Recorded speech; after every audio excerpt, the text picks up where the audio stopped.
it was, and it was beautiful there. And then all of a sudden, my left hemisphere comes back online, and it says to me, hey, we got a problem, we got a problem, we got to get some help. And I'm going, oh, I got a problem, I got a problem. So it's like, okay, I got a problem. But then I immediately drifted right back out into the consciousness, and I affectionately refer to this space as La La Land.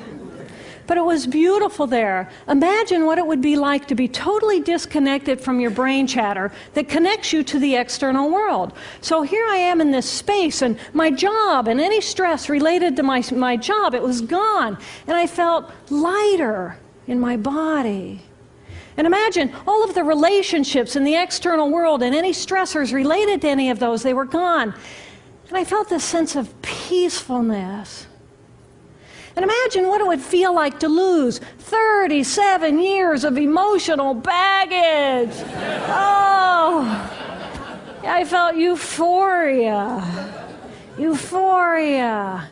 It was beautiful there. And then again, my left hemisphere comes online and it says, hey, you've got to pay attention. We've got to get help. And I'm thinking, I got to get help. I got to focus. So I get out of the shower and I'm mechanically dressed and I'm walking around my apartment and I'm thinking, I got to get to work. I got to get to work. Can I drive? Can I drive? And in that moment, my right arm went totally paralyzed by my side. Then I realized, oh my gosh, I'm having a stroke. I'm having a stroke. And then the next thing my brain says to me is, wow, this is so cool. This is so cool. How many brain scientists have the opportunity to study their own brain from the inside out? And then it crosses my mind, but I'm a very busy woman. I don't have time for a stroke. It's like, okay, I can't stop the stroke from happening, so I'll do this for a week or two, and then I'll get back to my routine. Okay, so I got to call help. I got to call work. I could remember the number at work. So I remembered in my office I had a business card with my number on it. So I go into my business room, and I pull out a 3-inch stack of business cards. And I'm looking at the card on top. And even though I could see clearly in my mind's eye what my business card looked like, I couldn't tell if this was my card or not, because all I could see were pixels. And the pixels of the words blended with the pixels of the background and the pixels of the symbols, and I just couldn't tell. And then I would wait for what I call a wave of clarity. And in that moment, I would be able to reattach to normal reality. And I could tell, that's not the card, that's not the card, that's not the card.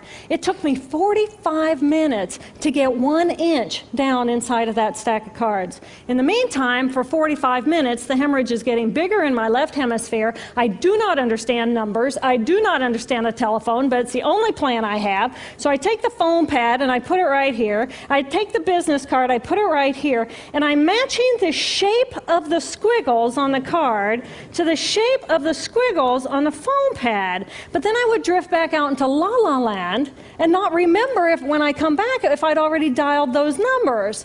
So I had to wield my paralyzed arm like a stump and cover the numbers as I went along and push them so that as I would come back to normal reality, I'd be able to tell, yes, I've already dialed that number.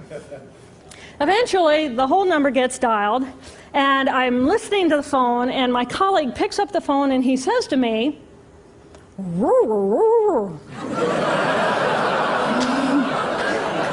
I think to myself, oh my gosh, he sounds like a golden retriever. And so I say to him, clear in my mind, I say to him, this is Jill, I need help. And what comes out of my voice is, and I think, oh my gosh, I sound like a golden retriever. So I didn't know that I couldn't speak or understand language until I tried. So he recognizes that I need help, and he gets me help. And a little while later, I'm riding in an ambulance from one hospital across Boston to Mass General Hospital. And I curl up into a little fetal ball. And just like a balloon, with the last bit of air just right out of the balloon, I just felt my energy lift, and I felt my spirit surrender. And in that moment, I knew that I was no longer the choreographer of my life, and either the doctors rescue my body and give me a second chance at life, or this was perhaps my moment of transition. When I woke later that afternoon, I was shocked to discover that I was still alive. When I felt my spirit surrender, I said goodbye to my life, and my mind was now suspended between two very opposite planes of reality. Stimulation coming in through my sensory systems felt like pure pain. Light burned my brain like wildfire, and sounds were so loud and chaotic that I could not pick a voice out from the background noise, and I just wanted to escape. Because I could not identify the position of my body in space, I felt enormous and expansive, like a genie just liberated from her bottle. And my spirit soared free like a great whale gliding through a sea of silent euphoria. Nirvana. I found nirvana. And I remember thinking there's no way I would ever be able to squeeze the enormousness of myself back inside this tiny little body. But then I realized, but I'm still alive. I'm still alive, and I have found nirvana. And if I have found nirvana and I'm still alive, then everyone who is alive can find nirvana. And I pictured a world filled with beautiful, peaceful, compassionate, loving people who knew that they could come to this space at any time, and that they could purposely choose to step to the right of their left hemispheres and find this peace. And then I realized what a tremendous gift this experience could be. What a stroke of insight this could be to how we live our lives. And it motivated me to recover. 2.5 weeks after the hemorrhage, the surgeons went in and they removed a blood clot the size of a golf ball that was pushing on my language centers. Here I am with my mama, who's a true angel in my life. It took me 8 years to completely recover. So, who are we? We are the life force power of the universe with manual dexterity and 2 cognitive minds. And we have the power to choose moment by moment who and how we want to be in the world.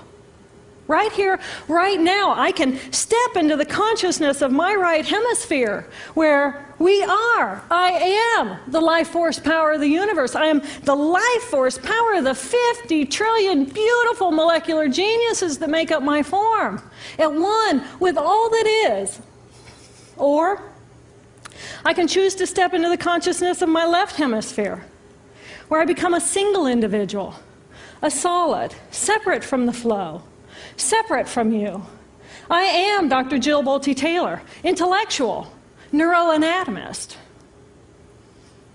These are the we inside of me. Which would you choose? Which do you choose?